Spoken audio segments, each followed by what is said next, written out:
जैसे कि गीत ने सतयुग के दर्शन कराए। चलिए, 12 अगस्त की वाणी है, प्रातः मुरली। ओम शांति। बाप का नाम अपना।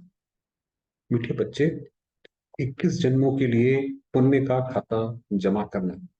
तो हमें, जैसे कोई व्यक्ति कमाई करता है तो वो सिर्फ एक जन्म के लिए करता है, सोचता है बुढ़ापे में काम आएगा। अगर यहाँ तो 21 जन्मों के लिए करना है। योग बल से पापों के खाते को भस्म करना है, इसलिए अंतर्मुखी बनो। तो अगर हम चाहते हैं जो हमने पाप किए हैं वो हमारे सामने ना आए, या वो आए तो सूली से कांटा बन के निकल जाए, इतना ज्यादा बाबा की याद याद याद उसमें रहे। प्रश्न प्रश्न है, किस श्रीमत का पालन करने से वाणी से परे जाने का पुरुषार्थ सहज हो जाए? उत्तर है, श्रीमत कहती है बच्चे, अंतर्मुखी हो जाओ। अंतर्मुखी माना जैसे दो तरीके का रस अधिकतर व्यक्ति लेता है। या तो बाह्य मुक्ता का, बाह्य मुक्ता का जैसे कुछ बोलेगा सुनेगा, इन इंद्रियों का यूज करके कुछ सुख लेगा। और दूसरा अंतर्मुखी, कि वो अंदर की तरफ अपना मुख कर लेता है, तो अपने गुणों से सुख लेता है, अपने उसको ज्ञान से सुख मिलता है, तो वो है अंतर्मुखी। बाहर से कुछ भी ना बोलो, इस श्रीमत को पालन करेंगे तो सहज ही वाणी से परे जा सकेंगे। जितना याद करेंगे, सुदर्शन चक्र फिराएंगे, उतना कमाई जमा होती जाएगी। तो अंतर्मुखी की बात करी तो जितना याद करेंगे और सुदर्शन चक्र फिराएंगे, उतना उतना हम अंतर्मुखी बनते जाएंगे। याद के लिए अमृत वेले का समय बहुत अच्छा है। उस समय उठकर अंतर्मुखी बन आत्म स्वरूप में स्थित होकर बैठ जाओ। ये बाबा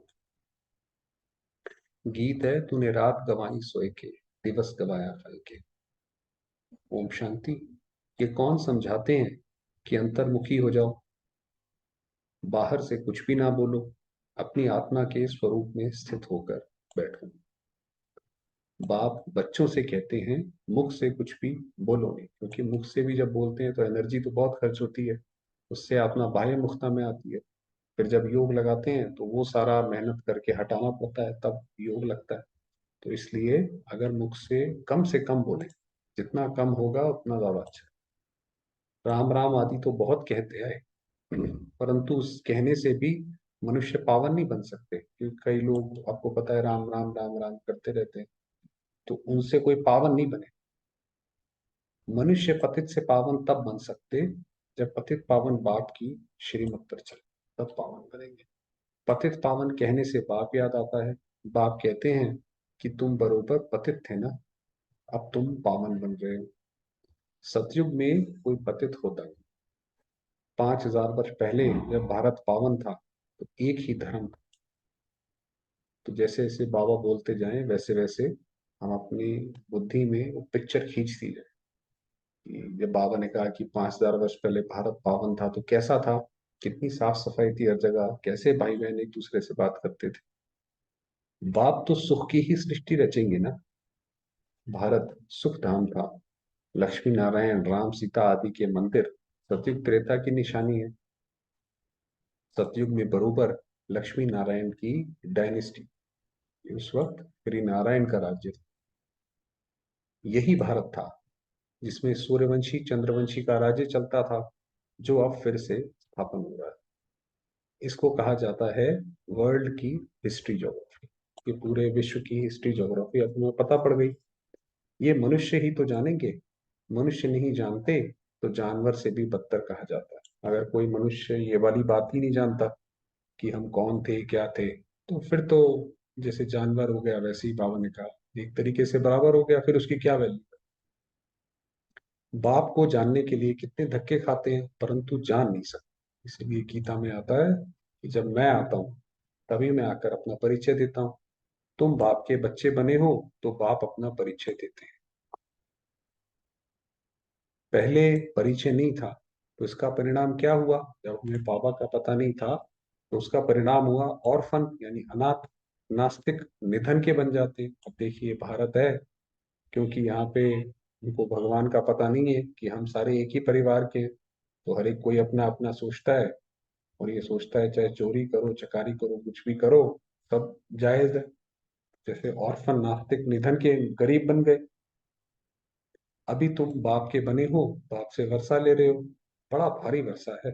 21 जन्म स्वर्ग की राजधानी मिलती है, कोई कम बात है क्या? लक्ष्मी नारायण को 5,000 वर्ष हुआ राज्य करते, फिर से हिस्ट्री रिपीट होती है, और फिर दोबारा से हिस्ट्री रिपीट होने के कगार पे आ गई है। बाप समझाते हैं, मेरी श्रीमत पर चलो, अंतर्मुखी बनो, बाहरमुखी मत बनो। जितना ज्यादा हमें ये आदत हो, कई लोगों को आप देखेंगे बोलने की बहुत आदत होती है, या कई लोगों को बहुत अच्छा देखने की, सुनने की, खाने की, ये सारे बाह्य मुख के रस्म, तो शरीर के द्वारा आत्मा आनंद देने की कोशिश करती है, तो ये योग से विपरीत है।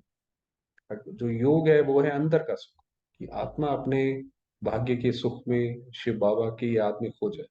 और दूसरा, जैसे इंद्रिय सुख है, तो वो दोनों उल्टे हैं। तो बाहरमुखी होगा कोई तो उसको योग लगाने में बहुत दिक्कत आएगी, बैठेगा योग लगाने और बुद्धि इधर उधर जाएगी। अब इस समय है घोर अंधियार, इनको रात कहा जाता है। जैसे रात में व्यक्ति को नहीं पता पड़ता कि कहाँ रास्ता है, कहाँ दरवाजा है, इधर से उधर ठोकर खाता रहता है, ऐसे ही मनुष्यों का यही हाल है। किसी को नहीं पता कि सही जगह, सही काम कौन सा है, कहाँ जाना चाहिए, कहाँ बुद्धि को ठिकाना मिले। हर जगह ही जैसे एक डर फैला हुआ है। अभी सवेरा आ रहा है, कलयुग अंत को घोर अंधियारा, सतयुग आदि को घोर सोजरा कहा जाता है। बाप कहते हैं, मैं आता ही हूँ संगम पर, जबकि सभी मनुष्य पतित। आते ही बाबा तब है, अभी तुम बच्चों को सदा सुख का वर्षा देने आए। विनाश सामने खड़ा, बहुत गई थोड़ी रही, इसलिए अब जल्दी जल्दी पुरुषार्थ कर बेहद के बाप से वर्षा लो, जैसे सब ले रहे हैं। सब पुरुषार्थी इस वक्त तो, जो भी कोई हमारे साथ है, सारे ही पुरुषार्थी हैं, सारे अपने अपने रेस में दौड़ रहे हैं।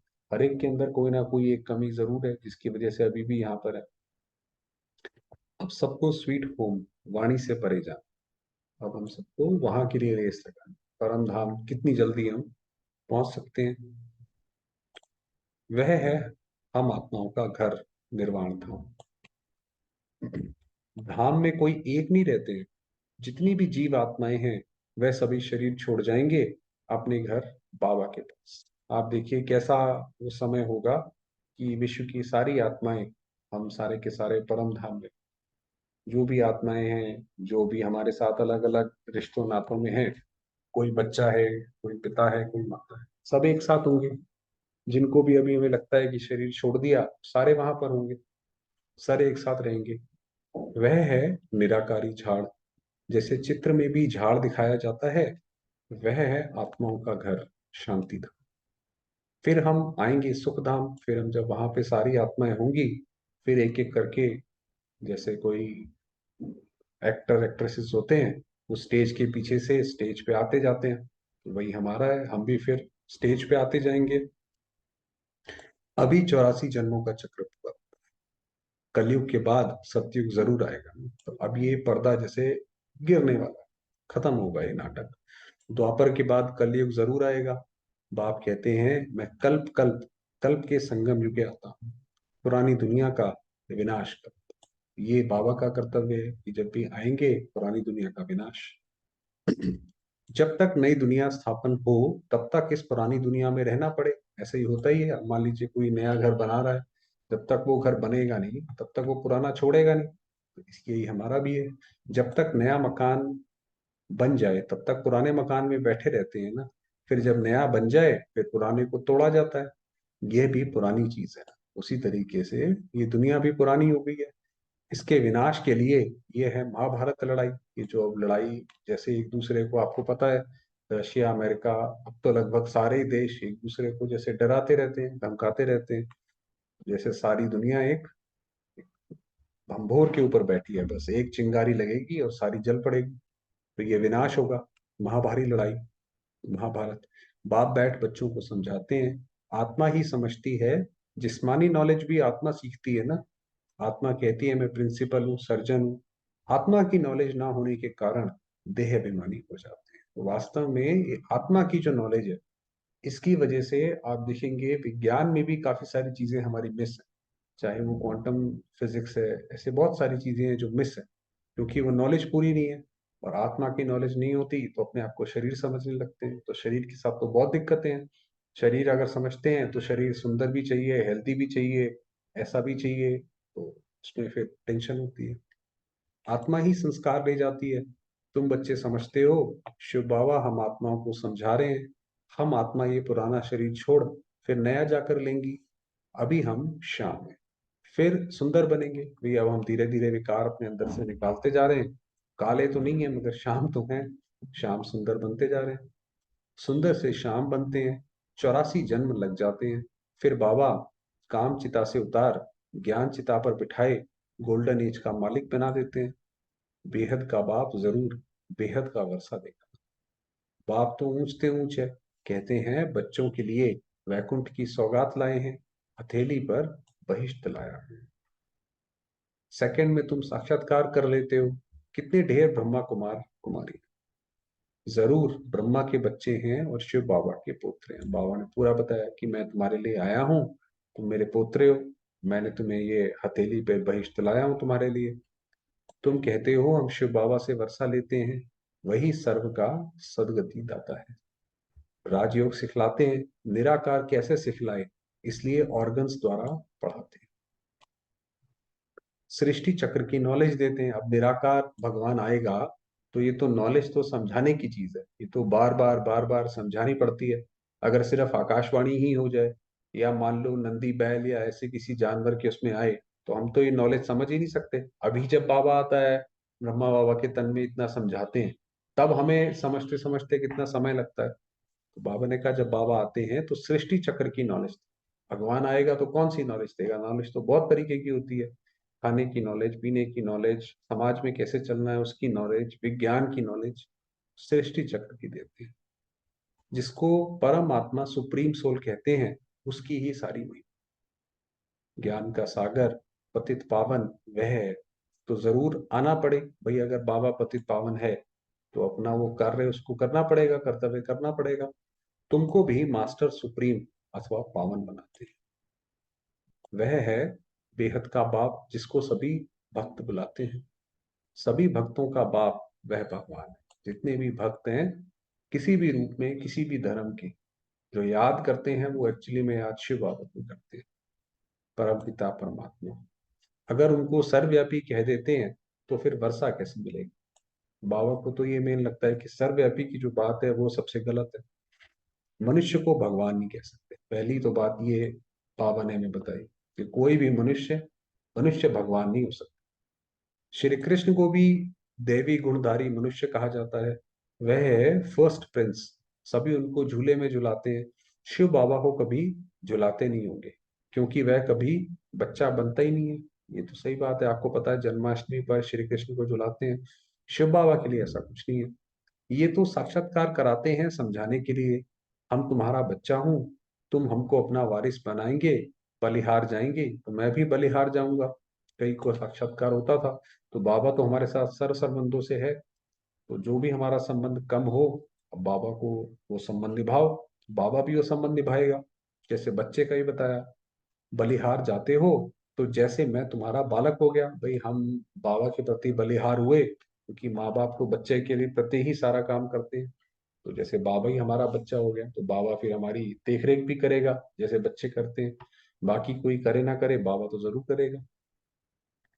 मनुष्यों में कितनी अंधश्रद्धा है, जहां तहां माथा टेकते रहते हैं। भाई किसी ने बोला ये फलां गुरु बहुत अच्छे हैं, अब वहां जाओ, वहां जाएंगे माथा टेकेंगे।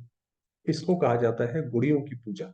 कैसे गुड़ियों की पूजा, नवरात्रि में बहुत गुड़ियां बनाएंगे, उनके ऑक्यूपेशन का किसको पता नहीं है, 4-6 भुजा वाली देवी थोड़ी होती है, और फिर तलवार आदि दे देते हैं। जैसे छोटे बच्चे होते हैं वो गुड़ियों से खेलते हैं, खेलते खेलते थक जाते हैं तो फेंक देते हैं, साइड में रख देते हैं।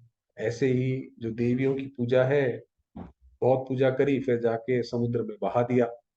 तो और अगर जो मूर्ति भी बनाई उनकी बड़ी श्रद्धा से बनाई, मगर पता तो है ही नहीं ये कौन है देवी, कैसे कैसे हमें इनसे मिल सकते हैं, वो सब तो पता ही नहीं है। देवताएं हिंसक थोड़ी होते हैं, अब जो देवियों के हाथ में तलवार देती, देवताएं हिंसक थोड़ी हैं।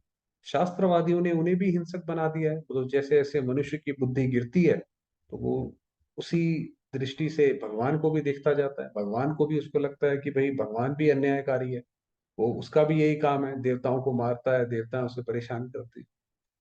नेपाल में भी काली को पूजते हैं, फिर ऐसे है थोड़ी मम्मा ऐसी काली जीभ वाली है थोड़ी, मनुष्य तो मनुष्य ही होता है। ब्रह्मा विष्णु शंकर है सूक्ष्म वतनवासी, बस और कोई चीज ही नहीं है।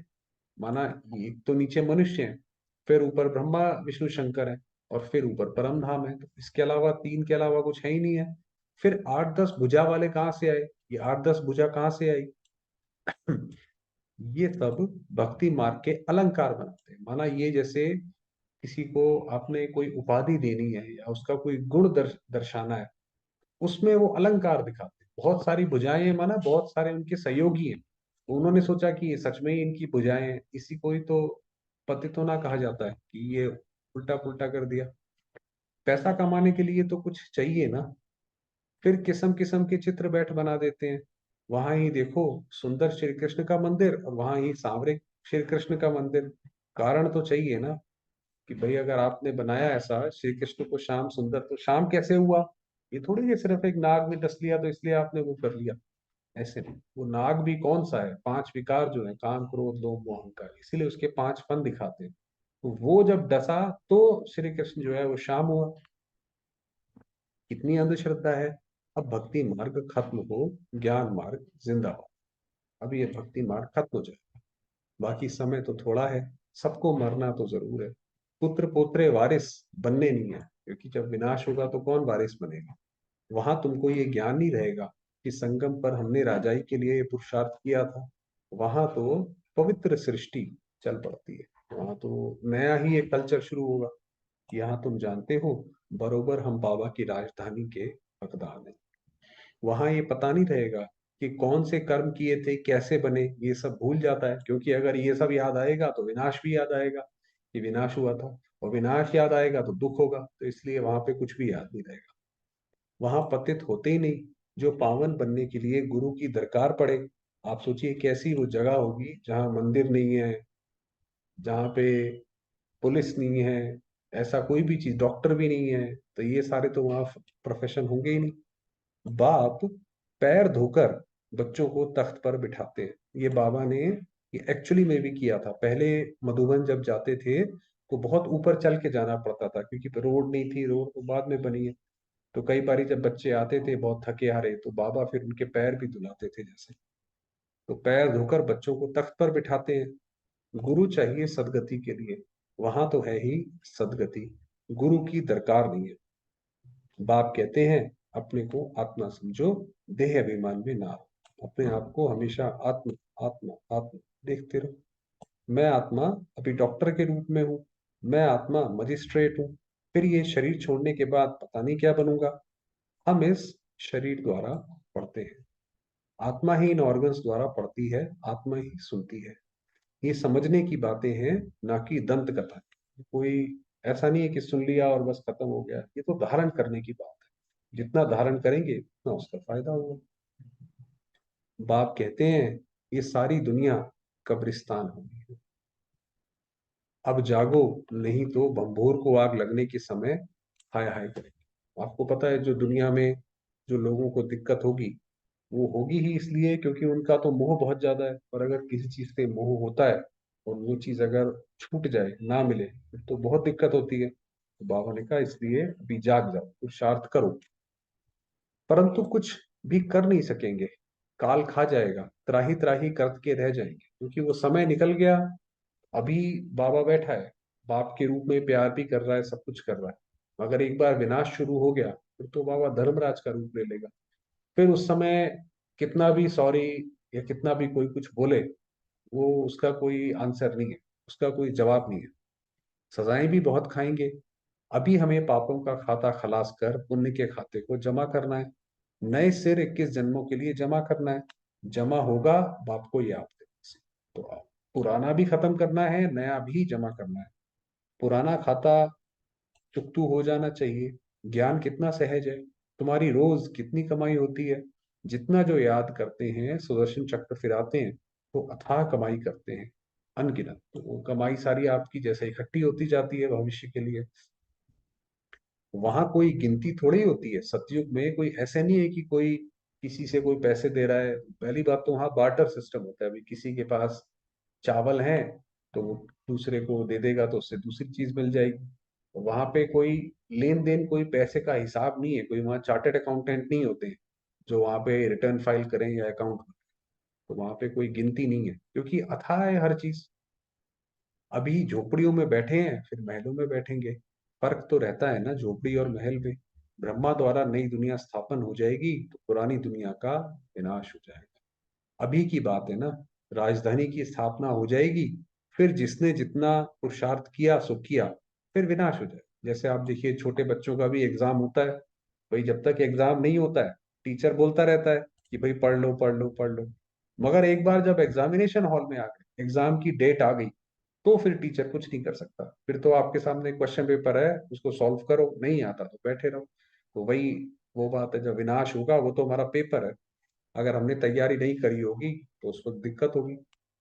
इसलिए अब गफलत नहीं करनी चाहिए, सवेरे उठकर याद में बैठ जाना चाहिए। जितना याद का चार्ट रखो उतना अच्छा है। भाई याद आज हमने कितने घंटे किया। एक ऐसे हम एक योग भट्टी करने का प्लान कर रहे हैं कि जैसे बाबा ने बोला हुआ है कि दिन में 12 बार फरिश्ता, 12 बार निराकार। मगर थोड़ा समय निकालना पड़ेगा, मगर बहुत जल्दी वो स्टार्ट करेंगे। तो याद का चार्ट रखो, और फिर उतना ही ऊंच पद पाएंगे। शिव बाबा के गले का हार बनेंगे। दिल दर्पण में देखना है कि मैं लायक बना हूं लक्ष्मी नारायण को वरने। ये अपने अंदर हम देखें कि आज ही अगर हम सतयुग में चले जाएं, तो क्या हम लक्ष्मी को, श्री लक्ष्मी को और श्री नारायण को वर सकते हैं कि नहीं वर सकते हैं। हम मम्मा बाबा जैसी सर्विस करते हैं। किस्म किस्म के फूल हैं। ये बागवान बाबा का ह्यूमन गुलशन है, ह्यूमन बगीचा है, जिसमें सारे हम सारे बच्चे हैं। कहेंगे देखो, कुमार का, मनोहर, कितने अच्छे अच्छे फूल हैं। ये दादियों के नाम है, दादी कुमार का, दादी मनोहर। ये रतन जोत है। बाबा इस बगीचे को देखते हैं, फिर उस बगीचे में जाकर फूलों को देखते हैं, क्योंकि बाबा के समय बगीचा था बाबा के रूम के बाहर। बागवान जांच करते हैं फूलों की, तो बच्चों को फॉलो करना चाहिए। नंबर 1 2 फूल कौन कौन है, ऐसा बनना चाहिए। तो ये हम देखें कि हम कैसे फूल हैं, कि हमारे फूल में सुंदरता भी हो, खुशबू भी हो, दोनों चीजें हो। तो वो हम बाबा के बने हैं कि नहीं बने हैं। 21 जन्मों के लिए राजाई का पद पाना कोई कम बात थोड़ी है। अथाह सुख है। विश्व का मालिक बनना है, ये स्कूल है। उस जिस्मानी पढ़ाई के साथ ये रूहानी पढ़ाई करो। टीचर्स के हमेशा अच्छे मैनर्स होते हैं, ऑनेस्ट होते हैं। ये जैसे हमारी, ये हमारे अंदर बेसिक चीजें तो होनी चाहिए। हम अपने आप को देवता कहलाते हैं, तो हमारे मैनर्स भी अच्छे हों और ऑनेस्टी हो, जो चीज है वो साफ है। स्कूल में अंधश्रद्धा की बात नहीं है। वहां बैरिस्ट्री पढ़ते हैं, इंजीनियरिंग पढ़ते हैं। यहाँ तुम राजाओं का राजा बनने के लिए पढ़ते हो। ये तो स्कूल है। मेहनत करो, बन जाओगे। सन्यासी तो कह देते हैं ईश्वर सर्वव्यापी है। बस खेल ही खत्म, भाई तुम भी ईश्वर हम भी ईश्वर, ईश्वर से ज्यादा बन गए और क्या पाओगे, इसलिए घर जाओ आराम से।